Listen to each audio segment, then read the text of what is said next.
নতুন মার্কিন প্রেসিডেন্টের সঙ্গে আগে থেকেই সহযোগিতার ইঙ্গিত দিচ্ছে নয়াদিল্লি।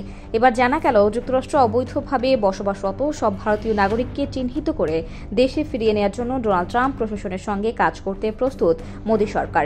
এক সূত্রকে উদ্ধৃত করে ব্লুমবার্গ জানিয়েছে, আমেরিকা ও ভারত মিলিয়েই এই 18,000 অবৈধ ভারতীয় অভিবাসী চিহ্নিত করেছে। যদিও অবৈধ উদ্বাস্তুর প্রকৃত সংখ্যাটা এর থেকে অনেক বেশি বলে দাবি করেছে সূত্র। ট্রাম্প ক্ষমতা গ্রহণ করলেও আমেরিকায় এখনও অবৈধ অভিবাসী শনাক্ত করা শুরু হয়নি। অবৈধ অভিবাসীদের আমেরিকা ছাড়া করার প্রতিশ্রুতি সেই নির্বাচনের প্রচার পর্ব থেকেই দিয়ে আসছেন ডোনাল্ড ট্রাম্প। গত নভেম্বরে প্রেসিডেন্ট নির্বাচনে কমলা হ্যারিসের বিরুদ্ধে তার চমকপ্রদ জয়ের পেছনেও এটি অন্যতম বড় কারণ ছিল বলে মনে করা হয়। প্রেসিডেন্ট হিসেবে তার প্রথম ভাষণেও তিনি একই বার্তা দিয়েছেন। তার একদিন পরই 18,000 ভারতীয়কে দেশে ফেরত পাঠানোর খবর সামনে এলো। নয়াদিল্লিও এই বিষয়ে হোয়াইট হাউসের বিরুদ্ধে যেতে নারাজ। সরকারি তথ্য অনুযায়ী 2023 সালে দেয়া 3,86,000 H-1B ভিসার প্রায় 3/4 ভারতীয় নাগরিকদের জন্য বরাদ্দ ছিল।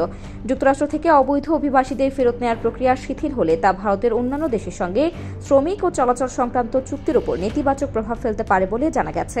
আফরোজা আদিবা, অনুসন্ধান নিউজ।